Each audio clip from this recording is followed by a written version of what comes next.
சொல்லுங்களேன். நல்ல அன்பானவர்களே, இப்படி ஒரு நேரத்தை செலவு பண்ணி காத்திருந்த தியானம் இந்த வேலையை முடிச்சுட்டு வெட்டியாக யார்ட்டையும் என்ன செய்யாதீங்க. யாராவது கதை பேசுகிறாங்கன்னா அதை என்ன செய்யாதீங்க, கேட்காதீங்க. உள்ள தொழ ஆரம்பிங்க, ஆவியிலே தொழ ஆரம்பிங்க. ஆவியிலே நீங்கள் என்ன செய்ய இறைவனோட உறவாடிட்டே இருங்க. நடந்து போகும்போது, நீங்கள் வண்டியில் போகும்போது, பஸ்ஸில் போகும்போது, படுத்து இருக்கும்போது, உட்கார்ந்துருக்கும்போது, சாப்பிட்டுட்டு இருக்கும்போது. நேற்று ஒரு இதை பார்த்தேன், ப்ரோக்ராம் ஏற்றும் போது வாட்ஸ்அப்பில் அது ஏற்றி விட்ட உடனே இந்த ஃபேஸ்புக்கில் ஒரு இது வரும், ஏதாவது ஒரு இது வரும். அதில் வரும்போது பார்க்குறது ஒரு முஸ்லீம் சகோதரி சாப்பாடு வச்சுருக்குறாங்க. அந்த இதில் போட்டுறான், ஒரு ஆவி கருப்பாக பின்னாடி வந்து நின்று வாந்தி பண்ணுது விஷத்தை. இந்த அம்மா என்ன செய்யுதுன்னா, எல்லா பேரை சொல்லி என்ன செய்யுதுன்னா ஓதுது. அந்த விஷம் அதிலிருந்து என்ன செய்யுது. அதனால் நீ சாப்பாடை தண்ணியை ஜெபம் பண்ணி ஆசீர்வதித்து ரத்தத்தை தெளித்து இவங்க அடித்த மருந்தினால் இருக்கக்கூடிய விஷம் எல்லாமே இந்த சாத்தான். நீ பாருங்களேன், எல்லா தோட்டத்துலேயும் வயலையும் பாருங்கள், விஷம் கூட்டின மருந்துகளை தான் அடிக்கிறாங்க. கத்திரிக்காயெல்லாம் அந்த மருந்து அடிக்கிறது, அந்த மருந்தினுடைய வேகத்தை கேட்டால் கத்திரிக்காயெல்லாம் என்ன செய்ய முடியாது. எல்லாமே இந்த சாத்தான் பண்ண வேலை. பூச்சை உண்டாக்கி அதுக்கு இந்த மருந்து தயாரிக்க எல்லாமே அவன் ஆள். மருந்து கம்பெனி, கார்ப்பரேட் கம்பெனி எல்லாமே யாருடைய ஆளுனா இந்த இஸ்பிரீத்தினுடைய ஆள்கள். அதனால் இப்போ நம்ம எடுத்திருக்கிற அப்போ தான் ஆவிகளை நான் உணர்ந்தேன். எல்லாமே மருந்துகள், காய்கறிகள், அரிசி, அணிகள் எல்லாம். தண்ணியை தவிர அத்தனையில் என்ன தான் இருக்குது, விஷம் இருக்குது. ஏசப்பா அவங்க ரத்தத்தை தெளிக்கிற இந்த விஷம் பூரா அணி செய்யட்டும்.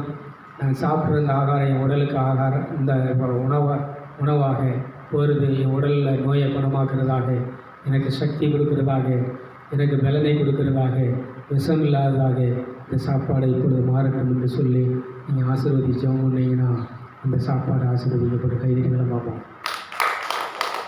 எனக்கு அது ஞாபகத்தில் வருங்க.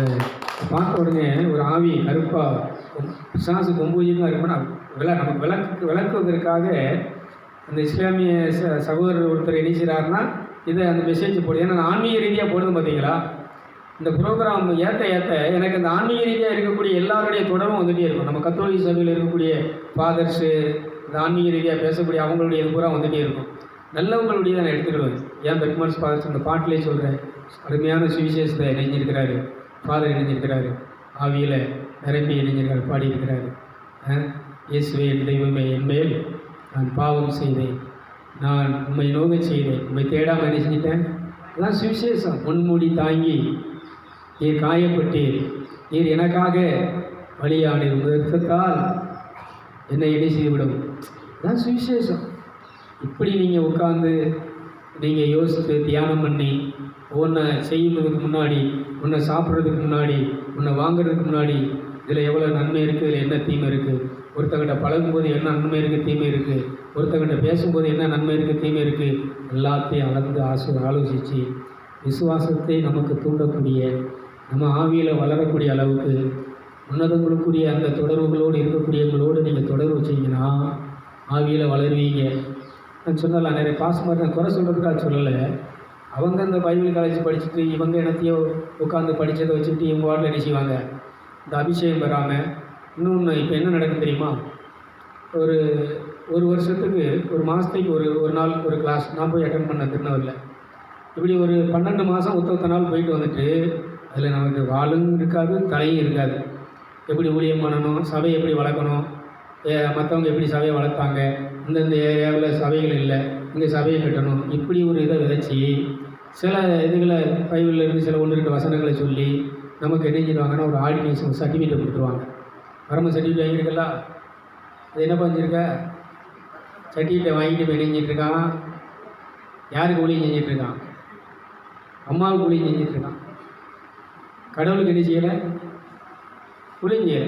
இந்த ராசு பெயிண்டர் மெக்கானிக்கல் மலையாங்குளம் அவன் என்ன செஞ்சிட்ருக்கிறான், நான் பாஸ் ஆகிட்டேன் பிரதர் அப்படின்னா. ரொம்ப நல்ல விஷயம். எங்கப்பா இங்கே ராம்நாடு சைடு இங்கே ஒரு மாதத்துக்கு ஒரு 2 மாதத்துக்கு ஒரு இது கிளாஸ் இருக்கும், போய் அட்டன் பண்ணு, எனக்கு பாஸ் சர்டிஃபிகேட் கொடுத்துருக்காங்க. இதை வச்சு எனக்கு நம்ம 4 சர்டிஃபிகேட் இருக்குது, இதை வச்சு நான் நாக்கு தான் வலிக்கணும், 10 பைசா கண்ணு கிடையாது. இப்படி பாஸ் ஆகி நெஞ்சிட்டு இருக்கிறாங்கன்னா அவங்களுக்கு அதான் பேசிக் தெரியாது. இந்த இதில் இவங்க சொல்கிறத வச்சுக்கிட்டு ஏதோ ஒன்று பேசிக்கிட்டு ஏதோ ஒன்று பண்ணிகிட்டு இருக்கிறாங்க, ஊழியம் பண்ணுறாங்க, வாஞ்சியோடு தான் பண்ணுறாங்க. ஆனால் என்ன சாத்தான் பண்ணுறான்னா, அவனும் ஒளியின் ஆவி என்ன பண்ணியிருந்தான்னா, இந்த மெயினை எரிச்சு கொண்டு வராதபடிக்கு. அப்படி நம்ம ஆவியில் நிரம்பி அந்நிய பாஷையில் ஆவிகளை போகும்போது அது நினைச்சு அவங்க ஸ்டாப் பண்ண நிறுத்தலைன்னா அவன்கிட்ட பேயிட்டுருவான்.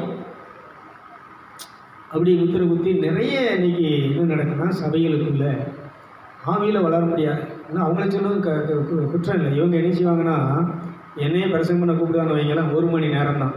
1 மணி நேரத்துக்குள்ள நான் என்ன செய்யணும்? சிலருக்கு 1/2 மணி நேரம் கொடுப்பாங்க. நமக்கு இந்த கணவதி பாஸ்டர் கழுவுமலையில் உள்ள ஒரு அருளை கூப்பிட்டு எல்லோரும் காத்து கிடக்காங்க. ரூபா கொடுத்தவங்கெல்லாம் வந்து நெஞ்சுக்காங்க. ஏகப்பட்ட பேர் சென்டரே நிறைஞ்சிருக்கு. அந்த ஆள் அதை சொல்கிறாரு, உனக்கு 1/4 மணி நேரம் தான் டைம், 1/4 மணி நேரத்தில் நீ என்ன செய்யணும்? இந்த ஆள் எங்கேருந்து வராரு? சென்னையிலேருந்து காரை போட்டு இங்கே வர்றாரு. இந்த ஆள் கூப்பிட்டாங்க. 1/4 மணி நேரம் பிரசங்கம். இவர் என்ன பண்ணுவார், என்ன பிரசங்கம்? இதே மாதிரி இந்த சபைகளில் இந்த மாதிரி ஆட்களை கூப்பிட்டு ஏதோ ஒரு புதுசாக ஒரு பாஸ்டரை கூப்பிட்டு இந்த மக்களுக்கு என்ன செஞ்சிடணும், அதை வச்சு ஒரு கூட்டத்தை காமிச்சு அவங்களுக்கு காணிக்க கொடுக்கணும், அதுக்கு நோட்டீஸ் அடிக்கணும், ஓடணும், இப்படி ஒரு வசூல். ரெண்டாவது அவங்களுக்கு இவங்க பாட்டு பாடி இவங்க பிள்ளைகள் பாடுவாங்க, இவங்க கொண்டாட்டியை பாட விடுவாங்க. இந்த சபையில் பணம் கொடுக்குறவங்களை என்ன செய்வாங்க, அதுக்கு உதவி செய்கிறவங்களை எதையாவது என்ன செய்வாங்க, நிறுத்தி இது பண்ண விடுவாங்க. இப்படி எல்லாத்தையும் பண்ணிவிட்டு இந்த கூப்பிட்ட பாஸ்டர் என்ன செய்வாங்க, ஒரு 1/2 மணி நேரம் 1 மணி நேரம் அந்த ஆள் என்ன பண்ணுவார்? நான் இன்றைக்கி சபையில் நடந்துட்டு தான் பிரச்சனை. நீங்கள் அதனால தான் சபையில் நமக்கு யாரும் ஊழியத்துக்கு நினைக்கிறதில்ல. பிரசங்கம் பண்ண ஏன் கூப்பிடலைன்னா, இப்படி ஒன்றும் இதில் என்ன பண்ணணும். அதனால தான் நீங்கள் வளரணும்னா நீங்கள் ஒரு 3 மணி நேரம் நம்ம ஏன் டைம் எடுக்கிறோம், 4 மணி நேரம் டைம் ஏன் எடுக்கிறோம்னா, இப்படி நீங்களாக என்ன செய்யணும். 1 மணி நேரம் நீங்கள் என்ன செஞ்சுருக்கிறீங்க, ஆவியில் நிரம்பி அந்நிய பாஷையில் ஆராதிச்சு தொழுது தியானம் பண்ணி என்ன செஞ்சுருக்கீங்க, உட்காந்துருக்கிறீங்க. இப்போ இது எப்படி இருக்குது? நிம்மதியாக இருக்கா? திருப்தியாக இருக்கா? இதுதான் நடக்கணும் சபையில். ஆனால் இன்றைக்கி என்ன நடக்குதுன்னா, 1/2 மணி நேரம் ஒருத்தர் பாட்டு, ஒருத்தர் சங்கீதம் வாசிக்கிறது, 2 பேர் சாட்சி, அப்புறம் வேறு அறிவிப்பு, வேறு செவக்குறிப்பு எல்லாம் அப்படி பண்ணிவிட்டு இங்கே யாருக்கு வேலை இல்லை? ஊழியம்தான், எல்லாம் ஜபந்தான், மத ரீதியாக நடக்கும். யாருக்கு வேலை இல்லை? கூப்பிட்ட பாஸ்டருக்கே 1 மணி நேரம். அவர் ஆவியானவரே வாரம் தோத்திரம் மாதிரி, இவர் 1 மணி நேரம் பேசணுங்கிறதுக்காக வேண்டி ஆவியானவர் வருவார். இவர் விஷயத்துக்கு என்ன செய்வார்? இவர் கதையை சொல்லுவார், இவர் நடந்ததை சொல்லுவார், இவர் பைபிளிலிருந்து படித்ததை சொல்லுவார், இவர் படித்ததையும் கதையும் சொல்லிவிட்டு இவர் என்ன செய்வார் பிரசங்கத்தை. யாருக்கு வேலை இல்லை? புரியுதா? நான் யாரையும் குறை சொல்லலை. யாருக்கு வேலை இல்லை? ஆவியானவருக்கு. யார் வேலை செய்யணுமோ அவருக்கு என்ன இல்லை? இந்த சபைகள் மத போதர்கள் என்ன செய்யலாம், வேலை கொடுக்கலை. நானும் ஒரு காலத்தில் இப்படி இருந்தேன், பார்த்தேன். எப்பாட ஆவியானவரை கூப்பிட்டு ஆவியானவர் நம்ம நினைஞ்சிருக்கோம், துக்கப்படுத்திருக்கோம். பைபிள் சொல்கிறது, பரிசுத்த ஆவியை துக்கப்படுத்தாது. கைதிகளை பார்ப்போம். அதனால் ரொம்ப வைராக்கியமாக கஷ்டப்பட்டு ரொம்ப குடும்பத்தெல்லாம் நடத்துகிற சிரமப்பட்டு தான் பாஸ்டர்மார்கள் ஊழியம் பண்ணுறாங்க. அதெல்லாம் என்ன செய்யணும்னா குறை சொல்ல முடியாது. ஏதோ போகிறாங்க, வீடு வீடாக போகிறாங்க. தெருவில் நின்று நான் பார்க்குறேன், தெருவில் நின்றுட்டு நினைக்கிறாங்க, ஆடி நினைக்கிறாங்க, பேசலாம் இப்படி சொல்லுதாங்க, எல்லாம் சொல்லுதாங்க. ஆனால் மெயின் சொல்ல வேண்டியதே சொல்லலை. பாட்டு பாடிட்டு ஆட்டம் போட்டுட்டு எங்கள் சபைக்கு வாங்க அப்படி நோட்டீஸை கொடுத்து ஃபோன் நம்பர் இருக்குது, வாங்க எங்கள் சபைக்கு தொடர்ந்து வாங்க, உங்களுக்கு என்ன ஆகும்? சபைக்கு வர சொல்கிறாங்க. யார்கிட்ட வர சொல்லலை? ஏசி நிகழ்ச்சியில் நான் நினச்ச நிகழ்ச்சியை பார்க்குறவங்க இங்கே வராங்க. யார்கிட்ட போகிறோம்? ஏசிட்ட போ, ஏசியை கூப்பிடு. இது வரைக்கும் நீ பண்ணிட்டு இருக்கிறத நிறுத்திட்டு இப்போ நீ பண்ண வேண்டியது என்னென்னா, இயேசுவே நீர் என்னை வழி நடத்தும், ஆவியானவரே நீர் என்னை வழி நடத்தும். விளங்குங்கிற அலையிலே சொல்லுங்களேன், நல்ல சத்தமாக சொல்லுங்களேன். புரியுதா? அதனால் இந்த நிகழ்ச்சியை பார்க்குறவங்க, வேறு ஆவிக்குரிய சபைக்கு போகிறவங்களும் நீங்கள் தப்பாக நினச்சிக்கிறாதீங்க. என்ன சபையில் எல்லாம் நடக்குது, ஜெபம் நடக்குது, பாட்டு நடக்குது, ஜெப குறிப்புகள்லாம் இருக்குது, விண்ணப்பங்கள்லாம் இருக்குது. உங்களுக்காக ஜெபிக்கிறாங்க, தேசத்துக்காக ஜெபிக்கிறாங்க. ஆனால் இதில் யாருக்கு வேலை இல்லைன்னா, பரிசுத்த ஆவியானவருக்கு என்ன இல்லை வேலை. உங்களுக்கும் சொல்கிறேன், இங்கேயே நமக்கு ரொம்ப நேரம் அந்த டைம் கொடுக்கல. நம்ம இது 10 மணிக்கு ஆரம்பித்து, முன்னாடி 9 மணிக்கு ஆரம்பித்து எத்தனை மணிக்கு முடித்தோம்? 4 மணிக்கு முடித்தோம். அப்படி நடந்துச்சுன்னா யாருக்கு வேலை கொடுக்குறோம்? இதிலேயும் மனமாருங்க. இந்த லேட்டாக வரதெல்லாம் நிறுத்தி என்ன செய்யுங்க. எனக்கு தான் வேலை முடிஞ்ச உடனே எல்லாம் செட்டெல்லாம் க்ளீன் பண்ணி எல்லாம் பண்ணிட்டோன்னா ஆட்டோமேட்டிக் அதே மாதிரி தான் நடக்கும். 9 மணிக்கு ஸ்டார்ட் பண்ணி கடைசியாக 4 மணி வரைக்கும் என்ன செய்யும். ஞாயிற்றுக்கிழமைக்கும் தியானமும் அப்படி தான் நடக்கும். முன்னாடி நான் ஃபஸ்ட்டு ஆரம்பித்த பொழுது இப்படி தான் ஆரம்பித்தோம், இப்படி தான் மக்கள் வந்தாங்க. என்ன பாவை எவ்வளவு மக்கள் அந்த முத்தி அடைஞ்சாங்க, ரட்சிப்படுத்தாங்க. அதை நிறுத்தினது தான் எல்லாம் சூழ்ச்சி பண்ணி நிறுத்திட்டாங்க.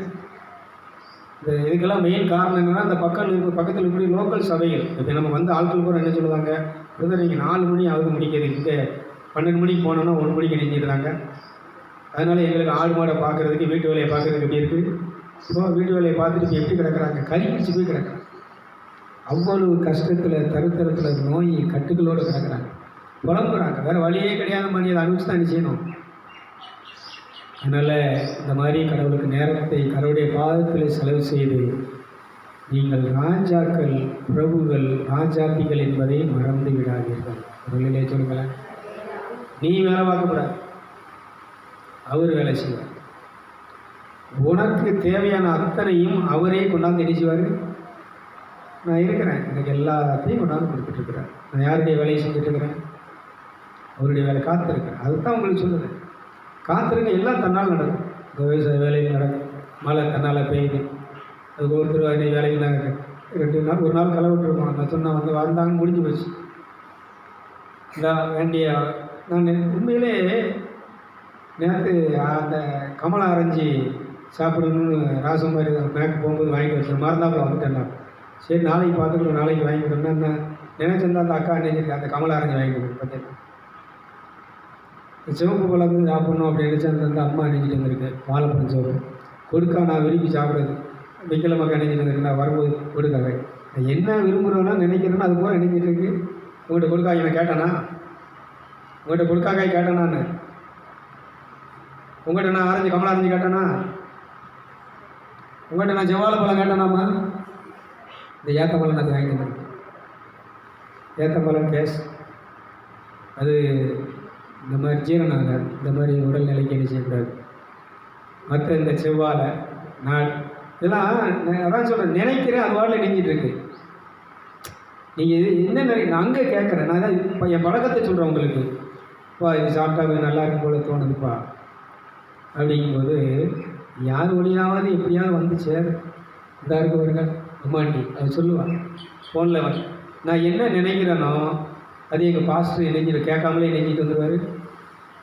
எங்கள் மேலே நினைக்கிறாங்க, ஆனால் என் மனசுக்குள்ளே போகும்போது அதை பார்த்த உடனே இது வாங்கணும்னு தோணும். ராணின்னு சொல்லுவாள். இல்லைன்னு நினச்சிட்டு இருந்தால் வாங்கிட்டு வந்து கேட்பான். இதுதான் என்ன கடவுளுடைய வழிநடப்பு. உங்கள் வீட்டுக்காரர் நீ கேட்டால் கூட என்ன செய்யாது, கிடைக்காது. நான் மேலே சொல்லுங்கள், தன்னால் என்ன செஞ்சுட்டு வருவார். இவங்க கேட்குற அளவுக்கு, இவங்களுக்கு வாங்கி கொடுக்குற அளவுக்கு என்கிட்ட என்ன இருக்காது. கையில் காசு நெஞ்சிருக்க மாட்டேன், வரும் காசும் வரும், எல்லாம் வரும்.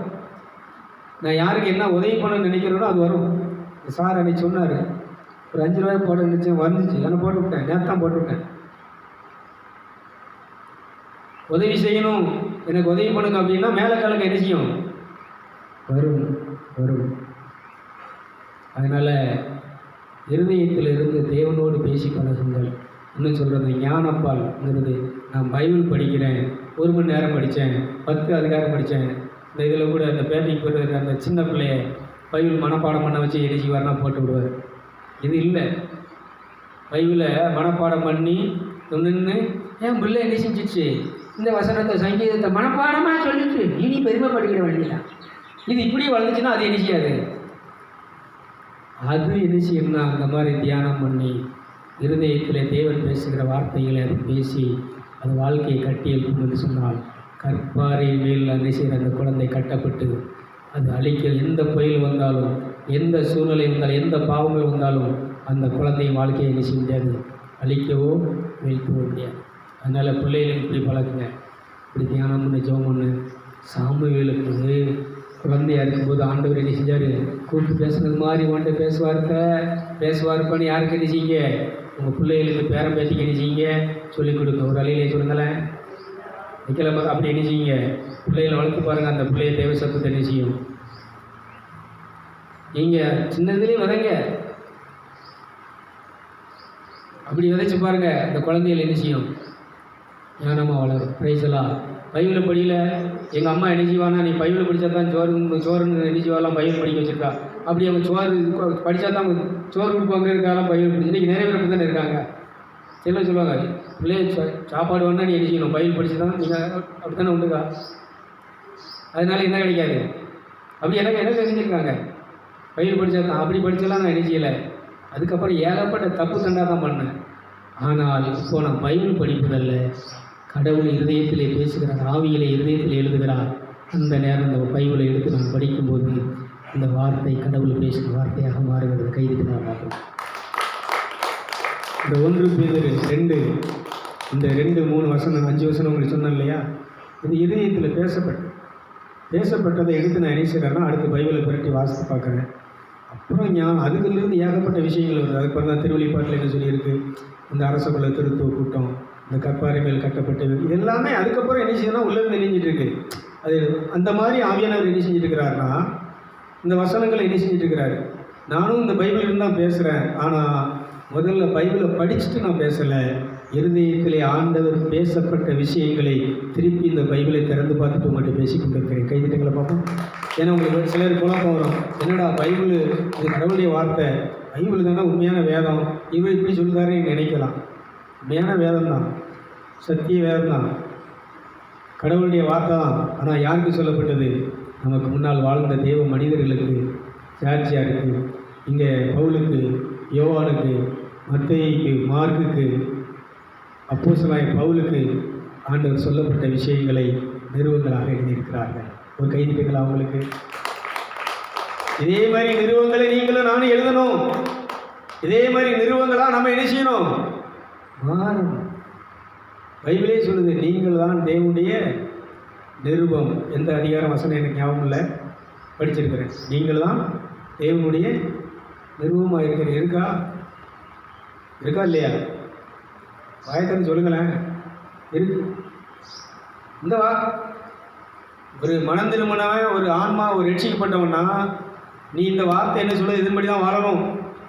இந்த உலகம் காட்டுற வழியும் மத காட்டுற வழியும் நீ எரிச்சிக்கூடாது, வாழக்கூடாது. இதுதான் சத்தியம். அதனால் நேரம் ஆகிட்டு முடிக்கிறேன். கட்டிகிட்டே இருக்கீங்க, சீக்கிரம் முடியப்பா, என்ன செய்ய வேண்டியிருக்கு, வேலை இருக்குது, போக வேண்டியது இருக்குது. அதனால் இதோடு இந்த நிகழ்ச்சியை நிறைவு செய்கிறேன். அப்படியே என்ன செய்வோம், எழுந்து நின்று பாடல் பாடும்போது என்ன செய்வோம்.